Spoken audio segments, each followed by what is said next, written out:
오늘이 한국 전쟁 6.25 전쟁 발발 73주년이 되는 날입니다. 마침 6.25입니다. 또 저는 우리가 여전히 대치하고 있는 상황이지만 휴전이라고 부르고 싶지 않고 종전이라고 부르고 싶습니다. 다시는 전쟁이 일어나서는 안 되기 때문에 우리가 70년 전에 전쟁을 마치고 지금까지 대치하는 가운데 있습니다. 우리가 이런 아픔의 역사를 반복하지 않기 위해서는 하나님의 은혜가 절대적으로 필요합니다. 그리고 또한 우리는 과거의 잘못으로부터, 과거의 아픔으로부터 반드시 배워야 합니다. 저는 개인적으로 역사를 전공했습니다. 역사가 그냥 재밌고 매력적이기만 해서 공부한 것은 아닙니다. 물론 역사가 갖고 있는 재미와 매력도 있지만 우리는 그 역사 안에 담겨있는 인간의 모습들, 악한 모습과 약한 모습과 어리석은 모습들을 다 발견하기 때문에 역사를 다시 들여다봐야 하고 역사로부터 배워야 합니다. 우리가 역사를 공부하는 것만으로도 우리가 내리는 결정에 대해서, 앞으로 벌어질 일들에 대해서 많은 생각할 여지들이 생깁니다. 그래서 사람은 배워야 망하지 않습니다. 사람은 끊임없이 배워야 합니다. 우리 기독교는 배움의 종교입니다. 그래서 공부를 싫어하시는 분들은 교회에 처음 나와서 굉장히 당황합니다. 왜냐하면 우리는 성경 공부가 있거든요. 공부거든요. 찬양도 새로운 찬양 나오면 새로운 찬양 배워보겠습니다 라고 말합니다. 목회자한테 인사할 때도 많은 것을 배웠습니다 라고 인사할 때가 많습니다. 기독교는 역사적으로 학교를 참 많이 세웠습니다. 누구보다도 학교를 많이 세웠고 차별받는 사람들, 여성과 유색인종과 어린아이들에게 교육의 기회들을 제공했습니다. 제가 몇 주 전에 그런 말씀을 드렸죠. 랍비 10명이 모여서 하나님의 말씀을 공부하면 거기에 하나님의 영광이 임재했다, 쉐키나가 임재했다라고 말씀드렸는데요. 여러분, 공부하면, 배우면 하나님의 영광이 임재한대요. 얼마나 놀라운 사실입니까? 그래서 우리 유대교를 시작으로 기독교까지 우리 모든 배움의 자리에 배움만 있는 것이 아니라 하나님의 역사하심이 있다는 것을 우리는 보게 됩니다. 근데 막상 우리 그리스도인들이 우리의 삶 안으로 들어오면 우리 배움의 정의가 굉장히 폭이 좁아지는 것을 발견합니다. 우리 배움이라는 것이 무엇입니까? 배움을 시기라고 생각하시는 분들도 있는 것 같습니다. 내가 학교를 다니는 동안에 배우겠다라는 거죠. 아니면 시험을 통과하기 위해서, 어떤 고시를 패스하기 위해서, 중요한 시험을 통과하기 위해서 배우는 것에 지나지 않는 것으로, 시험이 끝나는 동시에 모든 것을 내려놓는 배움이 있기도 합니다. 혹은 스펙을 쌓기 위해서, 직업을 갖기 위해서, 남들에게 무엇인가를 과시하기 위해서 배움을 갖습니다. 또 아예 반대 지점에서 반이성주의, 배움은 아무 가치가 없다라고 주장하시는 분들도 있습니다. 특별히 교회 안에 그런 위험성이 있습니다. 우리 부흥의 시대를 지나면서 많은 설교자들이 뜨겁게 설교하다 보니까, 뜨겁게 설교하면 여러분 원고 보면서 안 합니다. 다들 그냥 주시는 은혜대로 하게 되죠. 그러다 보니까 배움이 아무 의미 없다. 뭐하러 신학교 가냐? 우리 목사님들 가운데도 어떤 분들은 신학교 뭐하러 가냐? 배우는 거 하나도 없다고 말씀하시는데, 잘 못 가르치는 신학교에 문제가 있을지언정 배움에 문제가 있는 것은 아닙니다. 배움은 중요하고 반드시 배워야 합니다. 오히려 잘못 배운 사람들이 잘못 가르치고 잘못 삶을 살아가는 것을 보게 됩니다. 예수님께서도 배우라고 말씀하셨어요. 그런데 예수님의 배움은 우리가 생각하는 그 배움의 정의보다 훨씬 더 넓고 풍부하고 깊습니다. 예수님은 오늘 말씀에 어린 아이로부터 배울 것을 우리에게 가르쳐주고 계십니다. 예수님의 비유를 보면 우리가 전혀 생각하지 않았던 것들에게서 배우라고 말씀하십니다. 마태복음에 무화과 나무에서 배우라는 말씀이 있습니다. 제가 한번 읽어드릴까요? 무화과 나무의 비유를 배우라. 그 가지가 연하여지고 잎사귀를 내면 여름이 가까운 줄을 아나니. 예수님께서는 이 우리 주변에 있는 아무것도 아닌 무화과 나무에게서 배우라고 말씀하십니다. 배움에 대해서 다양한 우리에게 길을 열어주시고 기회들을 제공해 주십니다. 마태복음 11장에는 예수님께서 이렇게 말씀하십니다. 나는 마음이 온유하고 겸손하니 나의 멍에를 메고 내게 배우라. 그리하면 너희 마음이 쉼을 얻으리니. 여러분, 이걸 이렇게 생각해 보면 어떨까요? 예수님에게서 배우면 삶이 쉬워집니다.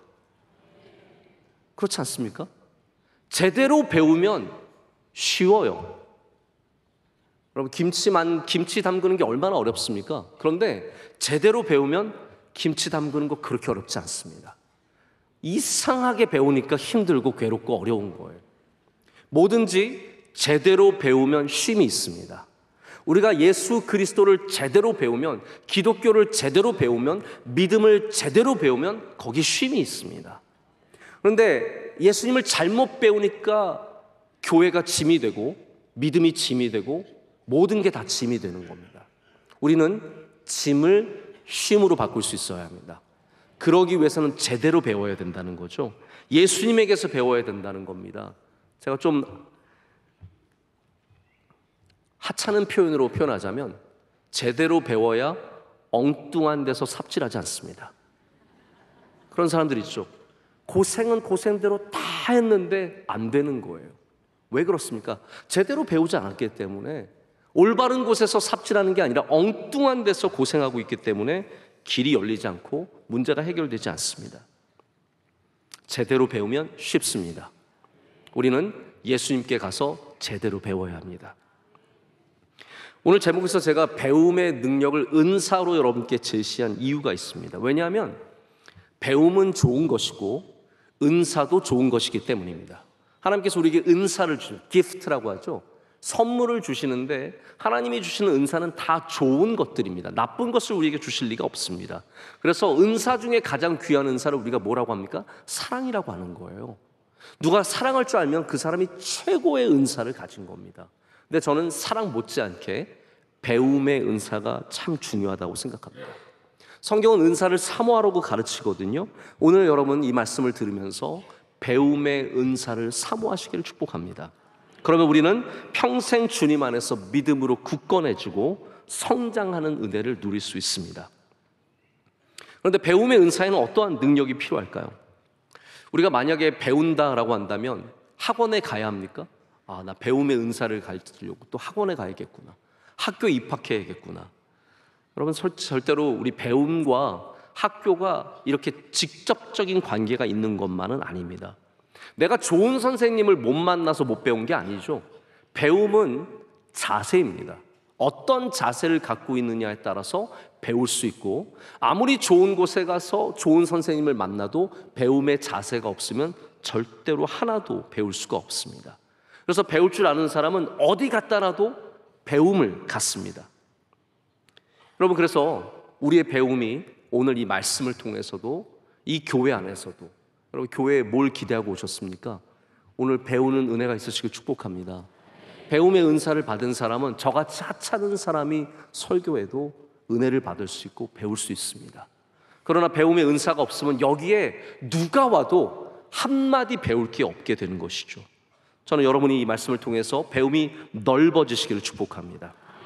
그러면 우리 배움의 은사의 구체적인 모습들을 제가 오늘 무엇인지 몇 가지 좀 말씀을 이제부터 드리고자 합니다. 먼저는 우리는 의외의 대상에서 배울 수 있는 자세가 있어야 합니다. 오늘 예수님께서 우리의 시선을 아이들에게로 옮기셨습니다. 그리고 그 아이들에게서 배울 것을 말씀하십니다. 답이 많죠. 그런데 예수님은 굳이 그 답을 아이들에게서 찾았습니다. 제자들이 물었습니다. 이 제자들의 질문이 항상 이래요. 누가 크냐고, 누가 중요하냐고, 누가 천국에서 큰 사람입니까? 라고 물었을 때 예수님께서 베드로, 너, 그 다음에 요한 이렇게 하지 않으셨습니다. 그 옆에 있는 한 아이를 부르셨습니다. 그를 불러다가 제자들 가운데 세우신 다음에 이렇게 3절에 말씀하십니다. 진실로 너에게 이르노니 너희가 돌이켜 어린아이들과 같이 되지 아니하면 결단코 천국에 들어가지 못하리라.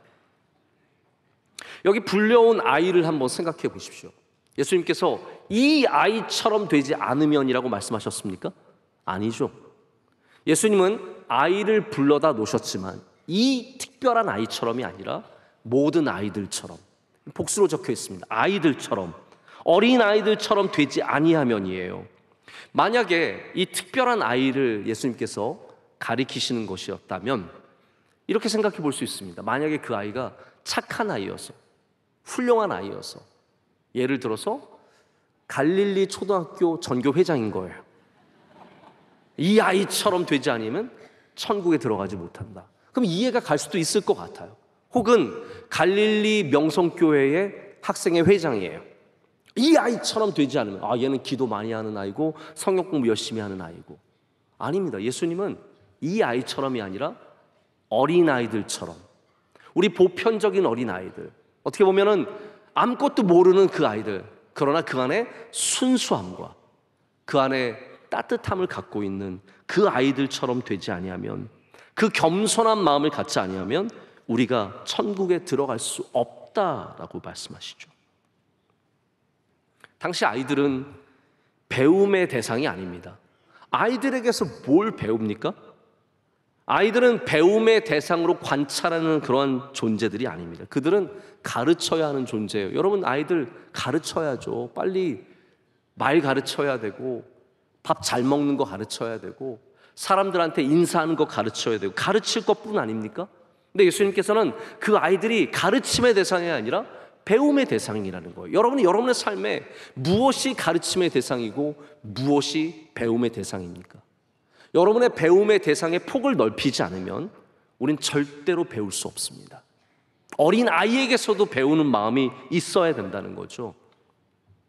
미국의 역사학자 중에 제가 굉장히 존경하는 분이 있습니다. 마틴 E. 마티라고, 이분은 시카고 대학의 역사 교수님이신데 이분이 아주 훌륭한 책을 많이 쓰셨는데 근래에 The Mystery of the Child라고 하는 아이의 신비라는 책의 제목의 책을 내셨어요. 저는 왜 이분이 역사학자가 아이들에 대해서 쓰나 했더니 이분이 아마 할아버지가 되어서 손자 손녀를 키우면서 아이들을 보면서 얘네들이 내가 가르치고 고쳐야 하는 대상이 아니라 내가 이들을 통해서 생명력을 얻고 교훈을 받고 깨달을 수 있는 존재라는 것을 알게 되신 것 같아요. 그래서 아이들이 신비하다는 거예요. 아이들이 갖고 있는 그 모습들이 우리에게 신비롭게 다가온다는 것이죠. 여러분, 모든 것들은 그렇습니다. 우리가 그 대상을 신비의 존재로 변화시킨다면 우리를 충분히 가르칠 수 있는 능력이 있습니다. 우리가 의외의 대상에서 배운다는 것은 우리의 배움의 범위가 넓어진다는 것을 말합니다. 예수님은 우리의 배움의 능력을 확장시켜 주시는 분이십니다. 배움의 은사가 있는 사람들은 범위가 넓습니다. 똑똑한 사람에게만 배우는 게 아닙니다. 대단한 사람에게만 배우는 게 아니라 성공한 사람, 우리 대부분 성공한 사람들에겐 귀를 기울입니다. 근데 내 남편에겐 귀를 기울이지 않습니다. 우리가 잘 나가는 사람들에게는 귀를 기울이지만 내 옆에 있는 사람에게는 귀를 잘 기울이지 않습니다. 예수님께서는 훌륭한 대단한 사람을 데려다 놓고 이 사람이 천국에서 크다고 말씀하신 것이 아니라 하찮은 우리 주변의 약한 존재들을 불러다 놓으시고 이 사람이 천국에서 크다라고 말씀하십니다. 그래서 예수님의 비유에는 우리가 참 익숙하지만 배울 것이 아니라고 생각했던 존재들이 등장합니다. 그 기대하지 않았던 대상들이 무엇일까요? 성경 한번 예수님 비유를 한번 생각해 보세요. 겨자씨 아닙니까? 겨자씨. 겨자씨에서 뭘 배워요? 그 작은 흩날리는 씨앗에서 뭘 배우겠습니까? 그런데 예수님께서는 그 겨자씨에 천국이 담겨 있다고 말씀하시는 거거든요. 하나님의 사랑을 얘기한다면 누구를 데려다가 하나님의 사랑을 얘기해야 될까요? 제가 만약에 오늘 하나님의 사랑에 대해서 설교를 한다, 그럼 제가 쓸만한 예화들은 테레사 수녀님이라든지 우리나라의 손양원 목사님이라든지 이런 분들 얘기하면서 하나님의 사랑 얘기할 것 같은데, 예수님은 어떤 위대한 인물을 데려다가 이 사람이 하나님의 사랑을 보여줬습니다라고 말하지 않습니다. 예수님께서 하나님의 사랑을 말씀하실 때는 목자를 얘기하셨습니다. 목자, 잃은 양을 찾아 나서는 목자. 얼마나 평범한 존재입니까? 자, 뜨거운 기도, 포기하지 않는 기도의 예를 누굴 들면 좋을까요? 기도의 용사들, 조지 밀러, 늘 기도하면 응답받던 그런 사람들 얘기하면 되지 않겠습니까? 그런데 예수님은 포기하지 않는 기도의 예로 과부를 드셨습니다. 억울한 과부가 불의한 재판장을 계속 찾아가는 거예요. 이 과부가 진짜 기도의 중요한 예라고 말씀하시는 거죠. 모두가 다 대단하지 않은 존재들이, A급들이 아니라, A 플러스급들이 아니라 어떻게 보면 C급들, B급들을 보여주십니다. 이 평범한 존재들, 아무것도 아닌 존재들을 통해서 우리가 배워야 된다는 거죠. 이 세상에 으뜸이 있고 버금이 있습니다. 그럼 우리는 으뜸을 보여줘야 될 거 아니에요? 아닙니다. 우리의 배움의 대상은 으뜸만이 아니라 버금가지 않는 그러한 배움의 대상이라는 겁니다. 이런 예수님의 가르침의 비유들이 다른 곳에서도 똑같이 작용합니다. 누가 사랑하는 사람이냐, 누가 사랑을 베푸는 사람이냐, 예수님께 제자들에게 이야기를 주십니다. 여기 예루살렘으로 가다가 강도를 당한 사람이 있다. 그 옆을 제사장이 지나갑니다. 그냥 지나갑니다. 레위인이 지나갑니다. 그냥 지나갑니다. 그런데 사마리아인이 지나갔어요. 그러면 사마리아인은 원래 사랑이 많은 사람입니까? 아니에요. 의외의 대상이에요. 사마리아인들은 다 나쁜 사람들로 생각하던 그 시대에 예수님께서는 이 의외의 인물을 통해서 사랑을 우리에게 말씀하고 계십니다. 여러분, 그래서 우리가 기독교의 진리를 잘 이해하려면 반드시 하나님이 쓰시는, 예수님이 쓰시는 이 의외성을 꼭 아셔야 합니다. 하나님은 반드시 우리가 배우지 못할 만한 존재에서 배우게 하시고, 연약한 존재를 통해서 일하시고, 하나님은 약한 곳에서 주의 강함을 드러내십니다. 이게 의외성이고 오늘 주님의 말씀에 등장하는 배움의 가치입니다. 제가 가끔 아빠로서 기분 좋고 뿌듯할 때가 언제냐면요, 우리 저녁에 이제 아이들과 자기 위해서 저희가 다 한 방에 자니까 침대에 제가 앉아서 아이들한테 책 읽어줄 테니까 오라고 합니다. 때로는 아이들이 책 읽어달라고 책을 줍니다. 그러면 책을 이렇게 읽기 시작하면 처음에는 막내만 있다가 둘째가 오고 첫째도 와서 다 듣게 됩니다. 저는 그때가 참 뿌듯해요. 주변에 모여서 함께 책을 읽고 있는 시간. 근데 동화책을 보면요, 정말 몇 줄 안, 한 장에 몇 줄 안, 동화책으로 밥 먹고 사는 사람 참 쉽게 사는 사람들입니다. 진짜 몇 줄 안 쓰고 돈 벌고 있는 거예요. 한 장에 5줄, 3줄 이런 거밖에 없고 그림 딱 다 차 있습니다. 근데 여러분, 그 동화책의 내용이 얼마나 은혜로운지 아세요? 그 동화책의 내용이 얼마나 귀하고 값진지 아십니까? 인생을 다시 시작하고 싶으시면요, 아이들 동화부터 다시 읽으십시오. 그 안에 참 좋은 이야기들이 많이 담겨져 있습니다. 우리가 좋은 책에서, 베스트셀러에서, 어려운 신학서적에서만 배우는 게 아닙니다. 동화책에서, 어린아이들의 책에서도 배울 것이 많습니다. 그래서 배움이라는 것은 어떤 수준의 문제가 아니라 우리 마음의 문제입니다. 수준이 높아야만 배울 수 있는 것이 아니라 수준이 낮아도 배울 게 있습니다. 배움은 장소와 대상을 불문하고 이어져 가야 합니다.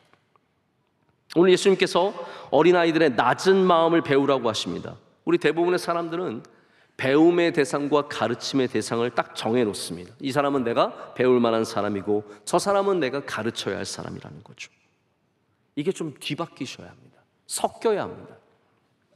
제가 며칠 전에 이름만 대면은 웬만한 기독교인이면 다 알 수 있는 유명한 목사님들 몇 분을 만났습니다. 그런 자리에 갈 때마다 떨리게 갑니다. 근데 거기 연세가 좀 있으신 목사님 한 분께서 그런 말씀을 하시더라고요. 그 가운데 저보다 조금 나이가 많은 훌륭한 또 목사님 계셨는데 그분을 가리키면서 내가 이분 목사님한테 많은 걸 배운다고, 이분한테 목회도 배우고 말씀도 배우고 설교도 배우고 너무나 많은 걸 배운다고 말씀하실 때 제가 굉장히 많은 도전을 받고 은혜를 받았습니다. 우리가 꼭 나이가 많은 사람으로부터만 배울 수 있을까요? 아닙니다. 어린 사람으로부터도 배울 수 있습니다. 선생님으로만부터 배우는 것이 아니라 학생에게도 배울 수 있습니다. 우리 명성교회에 전도사님들이 많이 계십니다. 제가 일부 예배 때는 우리 전도사님들이 이쪽에서 다 함께 예배를 드리기 때문에 소개를 잠깐 했는데 우리 전도사님들이 참 귀한 분들이세요. 20대 중후반부터 30대 초반까지 있는 교육 전도사님들, 신학교 다니고 있는 신학생들입니다. 이분들이 교회 학교에서 설교를 하시죠. 설교를 하시는데 뭐 유치부에서도 하고 타가부에서도 하고 중고등부에서도 합니다. 그런데 이분들이 설교하시면요, 우리 부장 집사님들, 30년 봉사하신, 20년 봉사하신 권사님들, 집사님들이 얼마나 은혜를 받는지 모릅니다. 저도 마찬가지입니다. 우리 전도사님들 설교에 은혜 받을 때가 참 많이 있습니다. 여러분, 은혜는 훌륭하고 위대한 목사에게서만 받는 거 절대로 아닙니다. 나보다 나이가 많고 경륜이 깊고 지혜가 많은 분들에게만 배우는 게 아닙니다.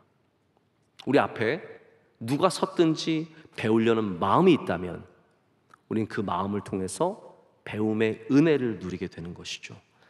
여러분, 이런 교회가 은혜 있는 교회입니다. 대단한 사람으로부터만 은혜 받는 것이 아니라 우리 어린 전도사님에게도 풍성한 은혜를 받을 수 있는 곳, 거기가 바로 배움의 은사가 있는 교회의 모습입니다. 두 번째는 비유를 통해서 배우라고 말씀을 드리고 싶습니다. 비유를 통해서 배우라는 것은 다른 말로 말하자면 가까운 곳에서 배우라는 말입니다. 오늘 말씀에서 우리에게 가르쳐주는 또 다른 배움의 모습은 우리의 배움의 대상이 가까운 곳에 있다는 겁니다. 그래서 이 말씀은 사실 지난주의 연장선상에 있습니다. 제가 지난주 가까이 있는 것, 귀하격이라고 말씀을 드렸지만 이미 다 잊고 오셨겠죠. 네. 이것도 마찬가지예요. 비유는, 예수님의 비유의 특징은 뭐냐면 멀리 있는 것이 아니라 가까이 있는 것을 항상 말씀하셨다는 겁니다. 씨 뿌리는 자의 비유, 씨 뿌리는 자 맨날 보는 사람들이에요. 우리 아빠가 나가서 씨 뿌렸어요. 옆집에서 씨 뿌렸어요. 많은 사람들이 농사 짓고 씨를 뿌렸습니다. 예수님께서는 그 비유를 통해서 말씀을 가르쳐 주십니다. 잃어버린 드라크마, 여러분 돈 안 잃어본 사람이 어디 있습니까? 다 돈을 잊어버린 경험이 있죠. 그 잃어버린 경험 속에서 예수님께서는 그것을 찾는 여인을 통해서, 등불을 듣고 찾는 여인을 통해서 또한 말씀을 가르쳐 주십니다. 우리 마태복음 오늘 읽은 본문에 나오는 또 다른 이야기죠. 잃어버린 양을 찾는 비유, 목자의 비유. 모든 사람들이 양을 치던 그 시대에 바로 목자의 비유를 통해서 하나님의 마음을 가르쳐 주셨습니다. 탕자의 비유는 어떨까요? 여러분, 집에 속삭이는 사람 없는 집이 어디 있습니까? 모든 집에는 속삭이는 사람이 반드시 한 명은 들어가 있습니다.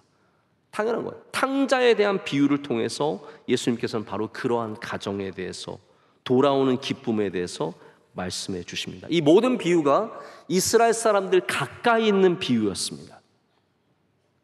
예수님께서는 이렇게 멀리 있는 것이 아니라 쉬운 것으로, 누구나 이해할 수 있는 것으로, 가까이 있는 것으로 말씀해 주셨습니다. 저도 이제 설교를 자주 하는데, 설교할 때마다 제가 참 어려운 게 뭐냐면요, 쉽게 전달하는 게 제일 어렵습니다. 쉬운 이야기가 제일 어렵습니다. 만약 저에게 여러분께서 목사님 어렵게 설교해도 괜찮으세요 하면 저는 진짜 신날 겁니다. 어렵게 설교하는 게 제일 쉽습니다. 어려운 이야기 몇 개 갖다 붙여놓고 그러면 여러분은 하나도 모르시겠지만 저는 신나서 얘기하고 끝나고 얼마나 편한지 모릅니다. 근데 쉬운 이야기는 정말로 열심히 준비해야 되고 깊은 이해를 갖고 있어야 합니다.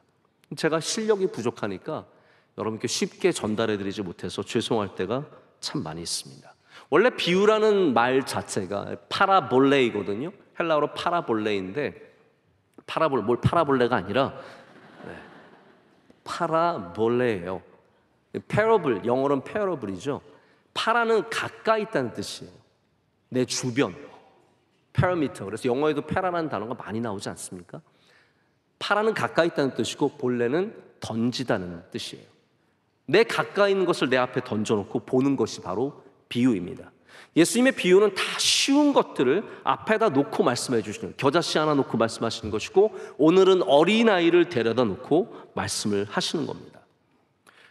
제가 지난주 연장선상에 있다고 말씀드렸죠. 우리는 배우는 것도 뭔가 좀 멀리 가서 배워야, 유학을 가야 잘 배우는 거라고 생각을 하고, 좋은 곳에서 배워야 내가 많이 배울 수 있다고 생각을 합니다. 근데 여러분, 삶의 문제가 어떻습니까? 우리가 항상 어디에 가서 배울 수 있는 입장이 아니잖아요. 다 바쁘게 살고 있잖아요. 직장 가야 하고 가정 돌봐야 하는데 언제 시간을 내서 한 달을 가서 배우고 돌아옵니까? 빌 게이츠라고 하는 부자 아시죠?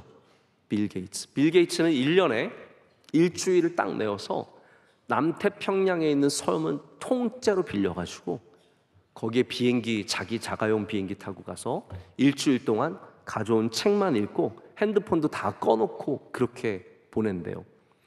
저 좀 그렇게 하게 해주세요. 저도 그러면 배우고 올 수 있을 것 같아요. 근데 우리가 다 그렇게 할 수 있습니까?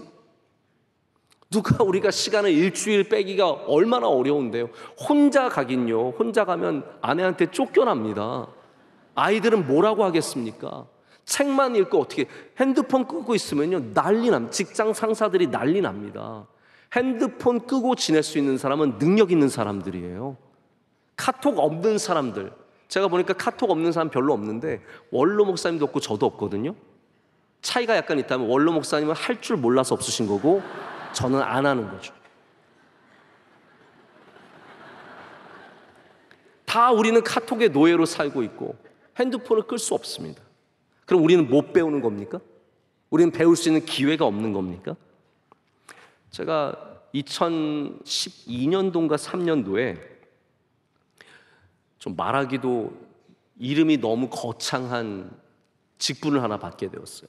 다보스 포럼에서 영 글로벌 리더로, 영도 아니고 글로벌도 아니고 리더도 아닌데 세 가지가 다 있는 그런 일을 하게 되었습니다.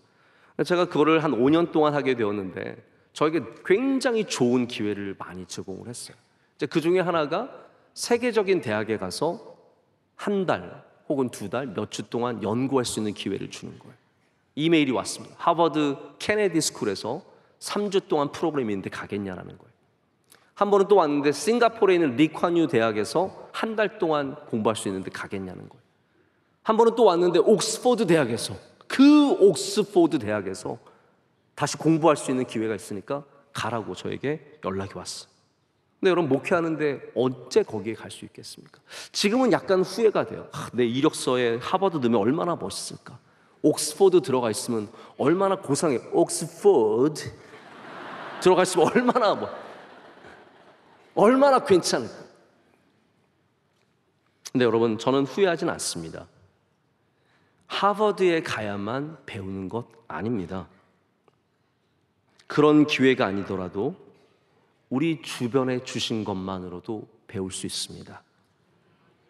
예수님께서 가까이 있던 한 어린아이를 불러서 가르쳐 주셨듯이 우리 배움의 자세를 가진 그리스도인들은 우리 가까이에 있는 것부터 배움의 자세를 열고 배울 수 있어야 합니다.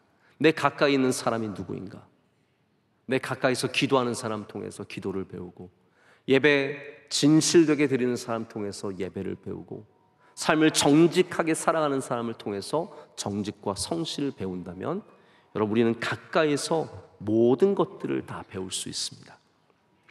배움의 자세를 가지면 심지어는 내 주변에 굴러다니는 돌로부터도 배울 수 있습니다. 그런 말이 있죠. 타산지석 들어보셨습니까? 타산지석. 타산이 뭡니까? 남의 산에 있는, 다른 산에 있는 돌이란 뜻이에요. 근데 그 다른 산에 있는 돌이 나를 갈아준다는 거예요. 나를 더 좋게 만들어준다는 겁니다. 그 나쁜 돌이라도, 형편없는 돌이라도 가져다가 숫돌로 쓰면 나를 더 덕스럽게 만드는 존재가 된다는 것이 타산지석 아닙니까? 여러분, 주변에 굴러다니는 돌도 귀하게 여기면 나를 갈 수 있습니다.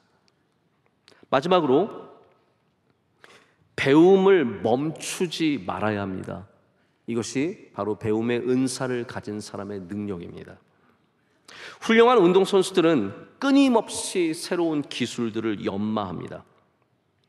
우리나라의 국민 타자로 알려졌던 이승엽 선수를 기억하십니까? 이승엽 선수는 우리나라에서도 홈런왕이었고요, 일본에 가서도 홈런왕이었습니다. 그는 일본의 자존심이라고 할 수 있는 요미우리 자이언츠에서 최고의 타자로서 많은 사랑을 받고, 우리 한국 사람들에 대한 일본 사람들의 태도가 이승엽 때문에 많이 바뀌었다고 합니다. 그 정도로 영향력 있었던 사람이 이승엽입니다. 일본에서 홈런왕이 되었습니다. 근데 이승엽 선수가 아주 잘 나갈 때 타격 폼을 바꿨어요. 그 다음에 굉장히 적응하기가 힘들어서 고생한 적이 있습니다. 그때 누군가가 이렇게 물었어. 왜 힘들게 폼을 바꾸냐? 이미 당신은 홈런왕이고 지금도 잘 치고 있는데 왜 폼을 바꾸냐 그랬더니 이분이 말하기를 내가 더 나아져야 하기 때문에 폼을 바꾼다라고 말했습니다. 제가 그때 굉장히 많은 것을 생각해 볼 수 있었습니다. 원래 잘 되는 건 안 바꾸는 게 맞습니다. 칼국수집 맛있는데 뭐하러 레시피를 바꿉니까? 뭐 이상한 거 넣어가지고 더 잘 팔릴까 봐? 아닙니다. 잘 팔리는 집은 그거 잘 간직하십시오. 그거 때문에 되는 겁니다. 여러분 된장을 잘 끓이는데 괜히 딴 거 해본다고 치즈 같은 거 넣고 그러지 마시고 그냥 평소에 먹는 된장 그게 제일 맛있는 거예요. 특별히 안 바꿔도 됩니다. 그러나 명백한 사실은 뭐냐 하면 바꾸지 않으면 거기에 멈춰서 있을 거란 사실이죠. 우리가 바꾸지 않으면 배우지 않으면 거기까지입니다. 이승엽 선수가 뭐 65번의 홈런을 쳤어도 다시 바꾸지 않고 배우지 않으면 거기까지인 거예요. 그렇게만 살려면 그냥 살던 대로 살면 됩니다. 하지만 정말 내가 조금이라도 더 나아지길 원한다면 우리는 배움을 멈춰서는 안 됩니다. 제가 배우면 배울수록 좋다고 말씀을 드리는 것도 아니에요. 만약에 여러분이 몇 개의 언어를 하면 좋을까요? 저도 이제 언어에 대한 욕심이 좀 있기 때문에 배우고 싶은 마음이 있습니다. 일본에 잠깐 갔다 오면 내가 일본어 더 공부해야 되는데 오늘같이 이렇게 페루에서 많은 분들이 오셔서 스페니쉬를 써야 되면은 내가 스페니쉬를 좀 다시 공부해야 되는데 몇 개의 언어를 하면 더 좋은 걸까요? 10개, 20개, 30개 아니 더 늘면 더 좋은 거 아닙니까? 저는 그런 건 아니라고 생각합니다. 제가 새로운 언어를 공부해야겠다는 그런 자극을 받을 때마다 꼭 다짐하는 말이 있습니다. 영어나 잘하자. 한국말이나 잘하자. 여러분 더 많은 운동, 얼마나 많은 운동을 배우셔야 행복하시겠습니까? 어떤 분들은 배움을 소비하시는 분들이 있어요. 항상 뭔가를 배워요. 왜냐하면 그게 기쁘고 즐겁고 좋거든요. 근데 여러분 배움을 소비만 하면 안 됩니다. 배움은 생산적이 되어야 합니다. 배움이 나의 삶 가운데 열매를 맺어야지 배우기 위해서 돈과 시간과 모든 노력을 다 쏟고 그 기쁨만으로 살아가서는 안 된다는 거죠. 중요한 것은 내가 몇 개의 언어를 할 수 있느냐, 몇 가지의 운동을 할 수 있느냐가 아니라 여러분의 배움을 멈추지 않는 것이 중요하다는 겁니다. 배움을 멈추는 순간 우리의 성장도 멈추게 되어 있습니다. 제가 말씀을 맺겠습니다. 사막에서 바다 화석이 발견되는 거 여러분 아십니까? 사막을 파다 보면 그 아래에 바다에 살던 생물들의 화석이 있는 거 보면 참 신기합니다. 아마 지구의 지형이 계속해서 바뀌고 있기 때문에 한때 바다였던 곳이 육지가 되고 육지였던 곳이 바다가 되는 일들이 반복해서 일어날 겁니다. 하지만 더욱더 중요한 사실은 이겁니다. 어떠한 땅도 물이 없어지고 비가 내리지 않으면 점점 사막화된다는 것이죠. 아무리 좋았던 땅도 비가 내리지 않으면 결국은 사막이 됩니다. 지금 옥토 같은 땅이지만 그 땅에 배움의 비가 내리지 않으면 그 땅은 결국 사막화될 수밖에 없습니다. 그런데 반대로 지금 사막 같은 땅이라도 그 땅 위에 계속해서 비가 내리면 그 땅은 옥토로 변해갈 수 있습니다. 이사야가 예언하는 새로운 땅, 메시아가 다스리는 땅은 어떤 땅이었습니까? 그 땅은 사막이 변해서 옥토가 되고 강이 흐르고 그 사막에 백합화가 필 것이다 라고 말합니다. 그렇습니다. 말씀이 내리는 땅, 말씀이 끊임없이 내리는 그 땅에는 백합화가 피어납니다. 사막 같은 그 땅이 살아나서 백합화가 피어난다는 거예요. 그러나 말씀의 비가 멈추고 배움이 멈추고 하나님의 말씀이 나에게 전혀 감동이 되지 않는 그런 땅은 점점 삭막해져서 사막으로 변해갑니다. 그래서 성경에는 애굽의 땅, 그 비옥한 땅이 사막이 될 것이다 라고 예언하는 말씀이 나옵니다. 여러분 오늘 배움의 비가 내리시기를 축복합니다. 하나님의 말씀, 여러분 이 말씀을 계속 배우시길 축복합니다. 이 말씀을 내 안에 받아들이고 내 안에서 비가 되어 양식이 되어 열매가 되어 나의 삶을 변화시키시고 나의 삶을 바꾸시고 아름답게 만드시는 그 일을 하나님께서 계속 하시도록 우리 끊임없이 배움의 자세를 갖고 배움의 문을 열고 배움의 은사를 개발할 때 하나님께서 그 말씀의 비를 여러분의 삶 가운데 계속해서 주시고 그로 말미암아 여러분 모두가 아름다운 열매 맺는 복된 땅이 되게 하실 줄로 믿습니다. 기도하겠습니다. 하나님 아버지 감사합니다. 오늘 주님 주신 말씀 멈춰있는 우리에게 주시는 배움의 말씀인 줄로 믿습니다. 하나님 지금까지 믿어왔던 것으로 살지 않게 하시고 지금부터 배우는 것으로 살게 하여 주시옵소서. 우리의 배움의 자세가 다시 주님 앞에 바로 서게 하여 주시오며 닫혔던 배움의 문들이 활짝 열리는 은혜를 허락하여 주시옵소서. 예수님의 이름으로 기도드립니다. 아멘.